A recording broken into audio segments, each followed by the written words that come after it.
You are with Planting the Seeds 101 with Papa V, where we are saved by grace through faith. Therefore, we keep the commandments of God. Do not finish this video. You got to listen to the whole thing, please. I pray that you listen to the whole thing.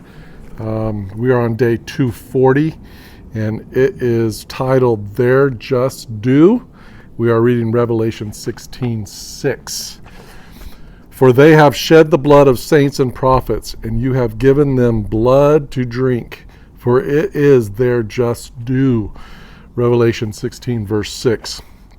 John Huss, Thomas Cranmer, William Tyndale, and many other Protestant reformers suffered martyrdom at the hands of the Roman Catholic Church. Such hatred against God abounded that even the body of John Wycliffe, the morning star of the Reformation, was exhumed 43 years after his death and burned at the stake. Countless Christians went to their death for the crime of believing in the gospel as it is proclaimed in the Bible and the Bible alone. That salvation comes solely through faith in the grace of Jesus Christ. Acts 4, verse 12, and Ephesians 2, verse 8.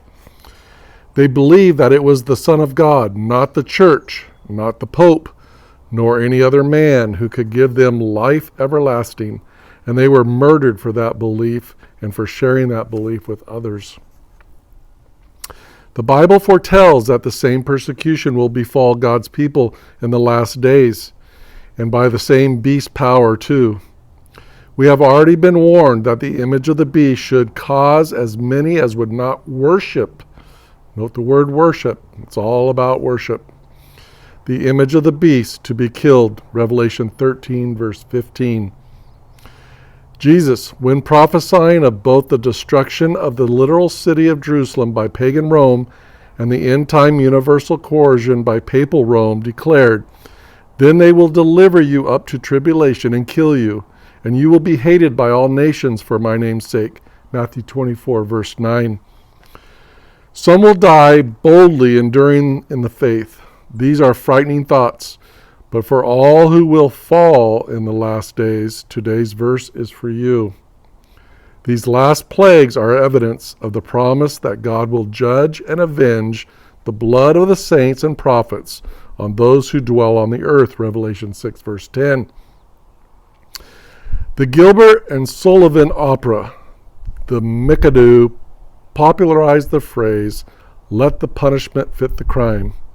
Indeed, as we learned, he who kills with the sword must be killed with the sword. 13:10. Revelation is not for man to do, but for God alone. For it is God who is the just. Acts 3:14. After probation is closed for the world, God will give these persecutors their just due. Before we have the prayer, I just pray you go read Revelation 13, actually Revelation 12 through 15, or 12, 13, and 14, so 12 through 14. And just highlight every word in there that says worship. The mark of the beast is about worship. Are you going to worship the tradition of man, which is Sunday worship, or are you going to worship God's law, the fourth commandment, the seventh-day Sabbath? That is the sign between God and his followers. And that will be the mark, and we're going to be able to choose either way. You go tradition, man's way, or you go God's way, and that's what the importance of Sabbath is. It's not done out of getting to heaven, it's done out of love. John 14:15. Jesus says, "If you love me, keep my commandments." All right, the prayer. "O Father, may the coming judgment against sin move me to the place of all injustice done into your trustworthy hands." Amen. For further study, you can read Deuteronomy 32, verse 4, Job 8, verse 3, and Proverbs 24, verse 12. All right, I hope you stuck it out for the 4.5 minutes. Thank you. Blessings to you. Please like, share, comment, and subscribe. Love you guys.